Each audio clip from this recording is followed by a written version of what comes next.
తాకట్లో ఉన్న మీ బంగారాన్ని విడిపించి ఆ రోజు ఆన్లైన్ రేటుకి కొంటాం. Sharma gold company. అందరికీ నమస్కారం. నా పేరు మాధురి. ఈరోజు మనతో పాటు ఉన్నారు ప్రముఖ జ్యోతిష్య వాస్తు పండితులు బ్రహ్మశ్రీ డాక్టర్ నాయకంటి మల్లికార్జున శర్మ గురువు గారు మనతో పాటు ఉన్నారు. నమస్కారం గురువు గారు. నమస్కారం అమ్మా. మరి ఈ మాసంలో మనకి కర్కాటక రాశి వారికి ఎలా ఉండబోతుందో వాళ్ళ ఫలితాలు తెలియజేస్తారా?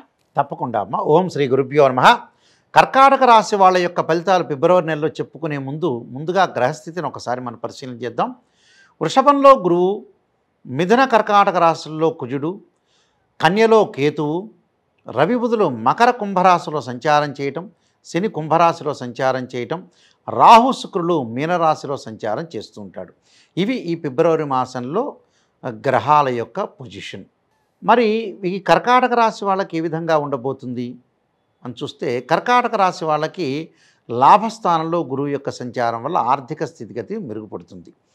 గతం కంటే కూడా కొంత అనుకూలంగా ఉండే అవకాశం ఒకటి ఉంటుంది. అంటే గురువు ఇక్కడ ఏకాదశ స్థానంలో ఉంటే లాభంలో ఉన్నాడు కాబట్టి ఆర్థిక స్థితిగతులు మెరుగుపడటమే కాకుండా మంచి ఉద్యోగంలో ఉండటం, ఉద్యోగంలో ప్రమోషన్లు రావటం, అలానే స్థానచలనం జరిగే అవకాశాలు ఎక్కువ ఉంటుంది, ట్రాన్స్ఫర్ జరిగే అవకాశాలు ఎక్కువ ఉంటాయి. దాంతోపాటు నూతన ఉద్యోగాల్లో లభించే అవకాశం ఉండటం, అంటే కొత్త ఉద్యోగాలకి వెళ్ళే అవకాశాలు ఎక్కువగా ఉంటాయి. దానితోపాటు నూతన వ్యాపారాల్లో కూడా మంచి లాభాలు కలగటం, భాగస్వామ్య వ్యాపారం కూడా బాగా కలిసి వచ్చే అవకాశం బాగా ఎక్కువ ఉంటుంది.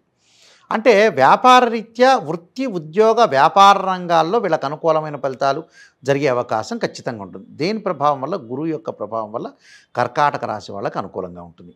అలానే కేతుగ్రహం యొక్క ప్రభావం, అంటే కర్కాటక రాశి వాళ్ళకు తృతీయ స్థానంలో కేతు యొక్క సంచారం వల్ల అన్నదమ్ముల మధ్యలో బాండింగ్ అనేది బాగా పెరగటం, సఖ్యత బాగా పెరగటం, కోర్టు సమస్యలు పరిష్కారం కావటం, పిత్రార్జితం వచ్చే అవకాశాలు ఎక్కువ ఉంటాయి. గతంలో ఏదైతే పిత్రార్జితం అనేది బ్రేక్ అయిందో, కోర్టు వల్ల ఆగిపోయిందో, అలాంటివన్నీ కూడా వచ్చే అవకాశాలు బాగా ఎక్కువ ఉంటాయి.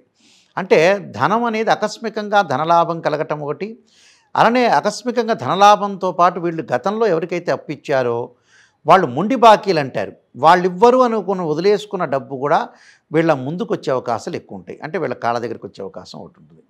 కాబట్టి ఆ కాళ్ళ దగ్గరికి వాళ్ళే వచ్చి వాళ్ళే డబ్బు ఇచ్చే అవకాశాలు ఎక్కువ ఉంటాయి. అంటే మొండి బాకీలు వసూలయ్యే అవకాశాలు ఎక్కువ ఉంటాయి. తీర్థయాత్రలు, పుణ్యక్షేత్రాలకు తిరగటం ఒకటి, దాంతోపాటు ఆధ్యాత్మికంగా ముందుకు వెళ్ళటం ఒకటి, ప్రణాళికాబద్ధంగా రూపొందించుకునే అవకాశాలు ఎక్కువ ఉంటాయి. ప్రణాళికాబద్ధంగా కూడా రూపొందించుకోవటమే కాకుండా జ్ఞాన సముపార్జన అంటారు, అంటే జ్ఞానాన్ని సంపాదించాలని ఒక ఆలోచనలో ఉంటాం. విద్యార్థులకి వేరే వ్యాపకాలన్నీ కూడా తగ్గించుకొని చదువు మీద శ్రద్ధ పెట్టే అవకాశాలు ఎక్కువ ఉంటాయి. అందువల్ల మంచి ఉత్తీర్ణత సాధించే అవకాశం కూడా ఉంటుంది. చదువు పట్ల ఆసక్తి బాగా పెరుగుతుంది గతం కంటే కూడా. అంటే ఇవన్నీ కూడా కర్కాటక రాశి వాళ్ళకి గోచారీత్యా జరిగే ఫలితాలు. మిగతా గ్రహాలని మనం చూసుకునేటట్టయితే ఇక్కడ సప్తమ స్థానం రవి బుధుల యొక్క సంచారం. సప్తమంలో రవి బుధుల యొక్క సంచారం వల్ల సప్తమంలో రవి మంచి ఉద్యోగాన్ని ఇవ్వటమే కాకుండా సుస్థిరమైన స్థానాన్ని కూడా ఇచ్చేవాడు రవి. అలానే ఇక్కడ బుధుడి యొక్క ప్రభావం వల్ల కూడా నూతన వ్యాపారాల్లో బాగా కలిసి రావటం, అలానే నూతన వ్యాపారాలతో పాటు భాగస్వామ్య వ్యాపారం బాగా కలిసి రావటం, గతంలో మా వ్యాపారానికి పెట్టుబడిన వ్యక్తులు కూడా మిగతా వాళ్ళందరూ కూడా వచ్చి జాయిన్ అవుతారు. అంటే భాగస్వామ్యం బాగా పెరిగే అవకాశాలు ఎక్కువ ఉంటాయి. అంటే నేను పెట్టుబడి పెడతాను అనే వాళ్ళు ఎక్కువ మంది అవుతారు ఇక్కడ. అందువల్ల వాళ్ళకి లాభమే. అలాగా రవి బుధుల యొక్క కలయిక కూడా వీళ్ళకి కొంత లాభం కలిగే అవకాశాలు బాగా ఎక్కువ ఉంటాయి. అందువల్ల వ్యాపారం అనేది బాగుంటుంది, వ్యాపారపరంగా అనుకూలంగా ఉంటుంది, ఎలాంటి ప్రాబ్లం లేదు. అయితే ఏంటంటే భాగ్యస్థానంలో శుక్రుడు యొక్క సంచారం. భాగ్యస్థానంలో శుక్రుడు అంటే వివాహానికి సంబంధించిన విషయాలు. శుక్రుడు ఏంటంటే సుఖాన్ని, భోగాన్ని, సౌఖ్యాన్ని, వివాహాన్ని ఇచ్చేవాడు శుక్రుడు. అంటే వివాహం అనేది చాలా ఇంపార్టెంట్ మన జీవితంలో. అయితే వివాహం అనేది చాలా ఇంపార్టెంట్ కాబట్టి కళత్రకారకుడు శుక్రుడు వల్ల వీళ్ళకి లాభం కలగటమే కాకుండా, అంటే జ్యువెలరీ అంటే బంగారు ఆభరణాలు, జమాలజీ, అలానే దుస్తులు కొనుగోలు చేయటం, అలానే బంగారు షాప్ వాళ్ళకి కానీ, క్లాత్ షోరూమ్ వాళ్ళకి కానీ, వీళ్ళందరికీ కూడా క్లాత్ షోరూమే కాదు, జమాలజీ అంటే జెమ్స్ అమ్మే వాళ్ళకి కానీ, అలానే ఫ్యాన్సీ స్టోర్స్ వాళ్ళకి కానీ, అలానే పేపర్ వాళ్ళకి కానీ, వీళ్ళందరికీ కూడా మంచి లాభాలు కలుగుతుంటాయి శుక్రగ్రహం వల్ల. అలానే సినిమా యాక్టర్స్ కానీ, అంటే మూవీ కళాకారులకు కానీ, అలానే నాటకాలకు కానీ, యూట్యూబ్ ఛానల్స్ వాళ్ళకి కానీ, వీళ్ళందరికీ కూడా మంచి లాభాలు కలిగే అవకాశాలు బాగా ఎక్కువ ఉంటాయి. అలానే కెమెరామెన్స్ కూడా మంచి లాభాలు కలిగే అవకాశాలు బాగా ఎక్కువ ఉంటాయి. అలానే ఫంక్షన్ హాల్స్ వాళ్ళకి కానీ, ఫంక్షన్ డెకరేషన్ చేసేవాళ్ళం, వీళ్ళందరికీ కూడా అధిక లాభం కలిగే అవకాశాలు ఫిబ్రవరి మాసంలో ఉంది. వివాహ సంబంధాలు కూడా మంచి సంబంధాలు కలిసే అవకాశాలు ఎక్కువ ఉన్నాయి. అంటే బట్ శుక్రుడి వల్ల మంచి లాభం కలిగే అవకాశం ఉంటుంది. అలానే రాహు వల్ల కూడా విదేశాలకు వెళ్ళే ప్రయత్నాలు అనేవి కొంత ఆగిపోతూ ఉంటాయి. వెళ్ళాలనుకుంటారు కానీ వెళ్ళలేని స్థితి వచ్చే అవకాశాలు ఒకటి ఉంటాయి. అంటే దగ్గరికి వచ్చినట్టు వచ్చి వెనక్కి వెళ్తుంటాయి. అంటే ఆందోళన చెందాల్సిన పనేం లేదు. కొన్ని రోజుల తర్వాత వాళ్ళు వెళ్ళే అవకాశం, గ్రహస్థితి అనేది మారిపోతే వెళ్ళే అవకాశం అనేది ఒకటి ఉంటుంది. కాబట్టి ఈ గ్రహాలన్నీ కూడా చాలా అనుకూలంగా ఉంటాయని చెప్పుకోవచ్చు వీళ్ళకి, ఈ రాశి వాళ్ళకి. కానీ అష్టమ స్థానంలో శని ఉన్నాడు. అష్టమ స్థానంలో శని ఉంటే చాలామంది కూడా ఆందోళన చెందుతుంటారు, నాకు అష్టమ స్థానంలో శని ఉందని. కానీ బట్ ఆరోగ్యపరంగా శ్రద్ధ పెట్టండి. ఆరోగ్యాన్ని అష్టమంలో శని అంటే శని ఆయుష్కారకుడు. అంటే లైఫ్ని ఏదైతే ఆయుష్ను పెంచేవాడు ఇక్కడ శనే. రవి ఆరోగ్యానికి, కుజుడు ప్రమాదకారకుడు అంటారు. ఇక్కడ ఏదైతే ప్లానెట్ అనేది శాటర్న్ ప్లానెట్ అనేది అష్టమ స్థానంలో ఉండటం వల్ల ఈ చివరిలో ఇంక వెళ్ళిపోయే స్థితిలో ఉంది. వెళ్ళిపోయే స్థితిలో ఉన్నప్పుడు ఎలాంటి మంచి చేస్తాడో చెడు చేస్తారో కూడా ఆలోచన చేసే వ్యక్తులు ఉంటారు. కాదు, వీళ్ళకి ఏంటంటే చెడు చేసే అవకాశం అనేది లేదు, మంచి చేసే అవకాశం ఉంది.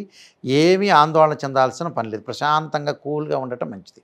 శని యొక్క భగవానుడి యొక్క ఆరాధన చేయటం మంచిది. అంటే శని యొక్క ఆరాధన చేయటం ఒకటి. అలానే ఆరోగ్యపరంగా ఇబ్బందులు లేకుండా సమయానికి మందులు తీసుకోవటం, సమయానికి ఆహారం తీసుకోవటం అలాంటివి చూసుకోవాలి. అంటే చెవి, ముక్కు, గొంతు, నిమోనియా సంబంధించిన వ్యక్తులు ఎవరైతే ఉంటారో వాళ్ళు జాగ్రత్తగా ఉండాలి. అయితే శని వల్ల కొంత లాభం కలుగుతుంది, కొంత నష్టము కలుగుతుంది. వాళ్ళకి ఆర్థిక పరంగా అనుకూలంగా ఉంటుంది. శుక్రుడి వల్ల ఆర్థిక పరంగా అనుకూలంగా ఉంటుంది. శని వల్ల కొంత ఆరోగ్యపరంగా కొన్ని ఇబ్బందులు కలుగుతాయి. దానివల్ల వీళ్ళు ఆందోళన చెందాల్సిన పని లేదు. అయితే మిగతా గ్రహాలను మనం చూసుకునేటట్టయితే సప్తమంలో రవి ఉన్నాడు. ఈ సప్తమంలో రవి యొక్క ప్రభావం వల్ల ముఖ్యంగా ఉద్యోగ ప్రయత్నాలు ఎవరైతే నూతనంగా చేస్తారో వాళ్ళకి ఎక్స్పెక్ట్ చేయరు, నాకు ఇంత మంచి ఉద్యోగం వస్తుందా అని. వాళ్ళ మీదే నమ్మకం తగ్గిపోతుంది. నాకు ఇంత మంచి ఉద్యోగం వచ్చిందని ఆలోచన చేస్తుంటారు. దానివల్ల మంచి వాళ్ళకి ఒక కాన్ఫిడెన్స్ అనేది బాగా పెరిగి నాకు మంచి ఉద్యోగం వచ్చింది, ఒక బాధ్యతాయుతమైన ఉద్యోగం వచ్చింది, నేను చాలా జాగ్రత్త చేయాలనే ఒక పాయింట్లో వాళ్ళు ఉంటారు. కాబట్టి ఉద్యోగ ప్రయత్నాలు సఫలీకృతం అవుతాయి, మంచి ఉద్యోగం వస్తుంది, ఆ ఉద్యోగంలో కూడా రాణింపు జరుగుతుంటుంది. అంటే ప్రతిదాన్ని కూడా మనం ఆలోచన చేయాలి, థింక్ చేయాలి. అంటే ఇక్కడ రవి గ్రహం అనేది చాలా అనుకూలంగా ఉంది. బుధుడు కూడా మిశ్రమ ఫలితాన్ని ఇస్తున్నాడు. కాబట్టి వీళ్ళకి మంచి చేసే అవకాశాలే బాగా ఎక్కువ ఉన్నాయి గ్రహాలు అనేవి. అందువల్ల ఏమీ ప్రశాంతంగా ఆందోళన చెందకుండా వీళ్ళు గురువు బలం అనేది చాలా బాగుంది వాళ్ళకి. అంటే జూపిటర్ ప్లానెట్ అనేది చాలా బాగుంది కాబట్టి వాళ్ళకి ఆర్థిక పరంగా ముందుకు వెళ్తారు. అలానే కేతువు యొక్క బలం వల్ల కూడా ఇంటి మీద ఇల్లు వేయటం ఒకటి, కన్స్ట్రక్షన్ నిర్మాణం చేపట్టే అవకాశాలు బాగా ఎక్కువ ఉండటం ఒకటి, అలానే ఇల్లు కొనుగోలు చేయటం ఒకటి, పొలాలు, ల్యాండ్స్ ఇలాంటివన్నీ కూడా కొనుగోలు చేసే అవకాశాలు బాగా ఎక్కువ ఉన్నాయి. కాబట్టి టోటల్గా వీళ్ళకి ఎవ్రీథింగ్ ఈజ్ ఓకే అని చెప్పుకోవచ్చు. అంటే ప్రతిదీ కూడా బాగుంది, ఎక్కువ % బాగుంది. ఒక్క శని యొక్క ప్రభావం అనేది కొద్దిగా ఆందోళనకరంగా ఉంటుంది. కానీ బట్ ఆందోళన చెందాల్సిన పని లేదు. దానికి కొన్ని రెమెడీస్ అనేవి ఉంటాయి. ప్రతిదానికి ఒక సొల్యూషన్ అనేది ఒకటి ఉంటుంది జీవితంలో. అయిపోయింది కదా జీవితం అనే వృధా జీవితం అని అనుకోకూడదు. ఆ జీవితాన్ని మళ్ళీ నిలబెట్టడానికి, కన్స్ట్రక్షన్ చేయడానికి మనం ఎలాంటి పథకాలు వేసుకోవాలి, ఎలాంటి ప్రణాళికలు వేసుకోవాలి, ఎలా మనం ముందుకు వెళ్తామనేది ఆలోచన చేయాలి మనిషి. అయిపోయింది కదా అని ఆలోచన చేస్తే మనం వృధా అయిపోయినట్టే. ఎప్పుడప్పుడు అప్డేట్ చేసుకోవాలి, మైండ్ని అప్డేట్ చేసుకొని ఇక్కడ మిస్టేక్ జరిగింది, దీన్ని మళ్ళీ చేయకూడదు, ఈ గ్రహస్థితి వల్ల, ఈ గ్రహం వల్ల నాకు ఇలా జరిగింది, జరిగితే ఏమిటి అంటే ఆందోళన పడి నువ్వు ఇంట్లోనే ఉంటావా? ఉండకూడదుగా. దాన్ని ఎలా ఓవర్కమ్ చేయాలి? రైలు అనేది ఒక పట్టాల మీద వెళ్తుంటుంది, రైలు పట్టాలు తప్పింది, మళ్ళీ ఆ రైలు పట్టాలకి ఎక్కడానికి ఎలాగని ఆలోచన చేయాలి. అంటే జీవితం అనేది చాలామంది కూడా ఆలోచన చేసేది ఏంటంటే నా జీవితం ఇంతే అయిపోయింది వృధా అనేది ఆలోచన చేయకూడదు మనిషి. మళ్ళీ దాన్ని ఎలా ఓవర్కమ్ చేయాలి, కృషితోటి మనం ఎలా ముందుకు రావాలి, మన జాతకపరంగా దోషాలు ఉన్నాయా, మనం చేసేది కరెక్టా, మనం చేసే ప్రొఫెషన్ కరెక్టా కాదని థింక్ చేయాలి. థింక్ చేసినప్పుడు కరెక్ట్ దానికి వెళ్తుంది. అసలు వాస్తవంగా ఏంటంటే ఎక్కడైతే మిస్టేక్ జరిగిందో ఆ మిస్టేక్ని సవరణ చేసుకోవాలి. ఇంకొంతమంది ఏం చేస్తున్నారంటే ఎక్కడన్నా జాబ్ చేస్తున్నాను అనుకో, ఉదాహరణకి ఆ జాబ్ చేస్తున్నప్పుడు ఆ జాబ్లో అక్కడ ప్రాబ్లం అవుతుంది, ఆ ఊర్లో వాళ్ళతోటో లేకపోతే ఆ ఆఫీసులోనే ఏదో ప్రాబ్లం, ఎక్కడ పోగొట్టుకున్నామో అక్కడ వెతుక్కోండి అంటారు. అక్కడ అక్కడ ఇంకో చోట వెతుక్కొని బాగుపడవచ్చు. అక్కడ ఆ స్థానం అనేది మనం బాగలేదనుకోండి, వేరే స్థానంలో వెతుక్కోవచ్చు. కొంతమంది నానుడు ఉంటుంది, నానుడు ఎక్కడ పోయిందో అక్కడ వెతుక్కోవాలని అక్కడే జీవితాన్ని సర్వనాశనం చేసుకుంటారు.